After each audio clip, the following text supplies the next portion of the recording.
జై హో.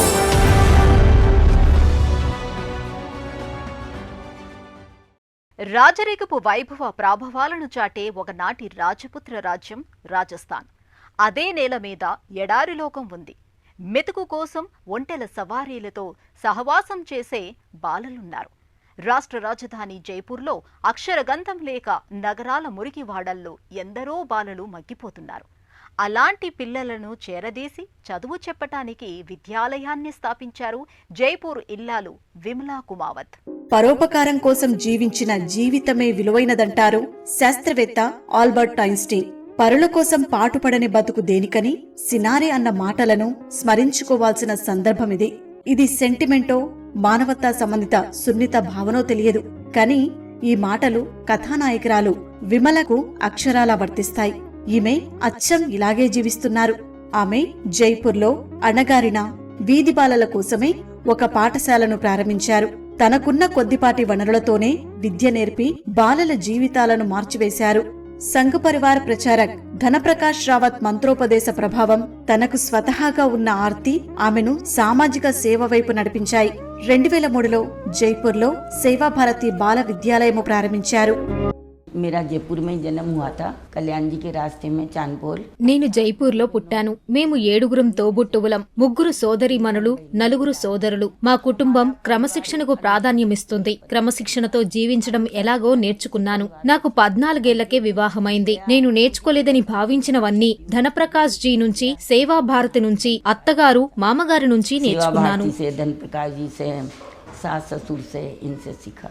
సేవాభారతి బాల విద్యాలయం విమల స్వగృహంలో 5 పిల్లలతో ప్రారంభమైంది. కాని క్రమంగా వారి సంఖ్య 35కి చేరింది. అంతమందికి వసతి కల్పించడం సవాలుగా మారింది. విమల వారికి అవసరమైన సామాగ్రి అందించారు. జీవనోపాధి చూపటం కంటే బాలల విద్యకు ప్రాధాన్యమివ్వాలని తల్లిదండ్రులను ఒప్పించటం సాధ్యం కాలేదు. అనేక ఇబ్బందులు ఎదురయ్యాయి.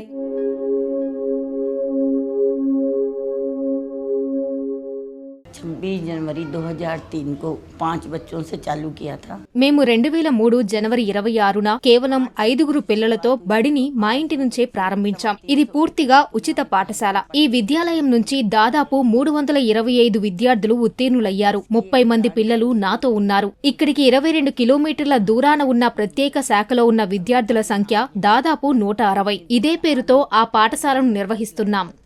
अब बस्ती को गवर्नमेंट ने वहाँ शिफ्ट कर दिया. విద్యార్థుల సంఖ్య క్రమంగా పెరుగుతోంది. విమల దాది దాదాపు 5 ఏళ్ల పాటు అంటే 2012 దాకా పాఠశాలను పార్కులు, దేవాలయాలు, గుడారాల్లో నిర్వహించారు. భూమి సమకూరిన తర్వాత సేవాభారతి నుంచి స్నేహితులు, దాతల నుంచి వచ్చిన విరాళాలతో శాశ్వత భవనం నిర్మించారు. ఇప్పుడు ఈ భవనం 2 అంతస్తులతో ఉంది. ఇందులో 325 బాలలు చదువుతున్నారు. 8వ తరగతి దాకా ఉంది. 10 మంది అధ్యాపకులు బోధిస్తున్నారు. 5 बच्चों में से मैं एक बच्चा हूँ. తొలి 5 విద్యార్థుల్లో నేను ఒకణ్ణి. నేను ఇప్పటికే దాదితో అనుబంధం కొనసాగిస్తున్నాను. ఆమె వల్లనే నేను LLB పూర్తి చేయగలిగాను. నా దగ్గర జూనియర్లు చేరారు. ఇప్పుడు ఉన్నత న్యాయస్థానంలో ప్రాక్టీస్ చేస్తున్నాను. మా అమ్మ నాన్న చిత్తు కాగితాలు ఏరుకొని నన్ను పెంచారు.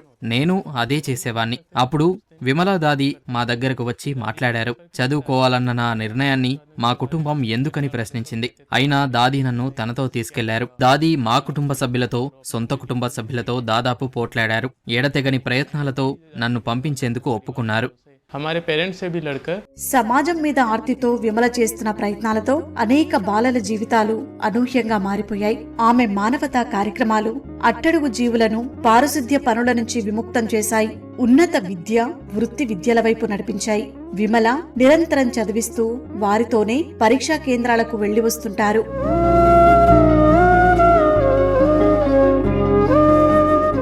बच्चों का है, परिवार वाले ऐसे हैं. 12వ తరగతి తర్వాత తమ పిల్లల చదువులను కొనసాగించేందుకు ఇష్టపడని కుటుంబాలను చూశాం. కుమార్తెలు 12వ తరగతి పాస్ అయ్యారని, సామాజిక ఒత్తిళ్ల వల్ల పెళ్లి చేయాలనుకుంటున్నామని కొందరు చెబుతారు. దయచేసి పిల్లల చదువు నిలిపివేయవద్దని వారిని నేను వేడుకున్నాను. వారు తమ పిల్లలను విశ్వసించాలని కోరాను. ఇక్కడ అంతే, 12 పూర్తయితే వెళ్లిపోతారు. మనమంతా మన కోసమే జీవిస్తున్నామని నేనీ సమాజానికి చెప్పదలుచుకున్నాను. కానీ నిరుపేదలు, అణగారిన వర్గాల బాలల చదువుకు సాయపడితే అంతకంటే గొప్ప పని మరొకటి ఉండదు.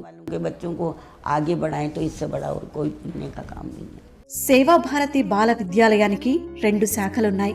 బక్సావాలాలో పుడారాల్లో ఒక విభాగం ఉంది. అక్కడ 125 మంది బాలలకు సేవలు అందుతున్నాయి. మొత్తం 2 పాఠశాలలకు 2 ప్రాంగణాలున్నాయి. విద్యార్థుల సంఖ్య 450. వీరిలో 36 మంది మహేష్ నగర్ లోని విమలాజీ ఇంటి దగ్గర ఉంటున్నారు.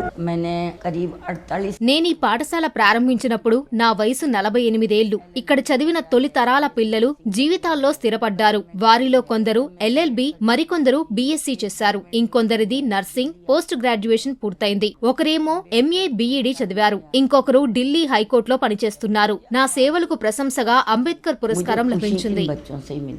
అటు పాఠాలు చెబుతూనే విమల ఇటు విద్యార్థులకు విరామ సమయాల్లో భగవద్గీత, బాల రామాయణ భజన తదితర ఆధ్యాత్మిక అంశాలు బోధిస్తున్నారు. జీవన్ कैसा है लंबे समय तक यही देखा है. క్రమశిక్షణాయుత అర్థవంతమైన జీవితం అంటే ఏమిటో నేను సేవా భారతిలో నేర్చుకున్నాను. పరివార్ ప్రచారకుల జీవన శైలి సరళతను దగ్గరగా చూశాను. लोग कैसे होते हैं, कितने सादा उनका जीवन होता है. విమల ఆశయాలు 2. ఈ పిల్లలు స్వావలంబన సాధించాలి. తమ పిల్లలకు చదువు ఆవశ్యకతను పేరెంట్స్ గుర్తించటం. ఇక్కడ చదివిన అనురాధ, శివాని కళాశాల తదితరులు ఇప్పుడు ఉన్నత విద్యావకాశాల అన్వేషణలో ఉన్నారు. వృత్తి విద్యా చదువులతో కెరీర్ ను ఉత్తమంగా తీర్చిదిద్దుకోవాలని భావిస్తున్నారు. తమ జీవిత గమనాన్ని మార్చిన ఘనత విమల దాదీదేనని వారు ప్రస్తుతించారు.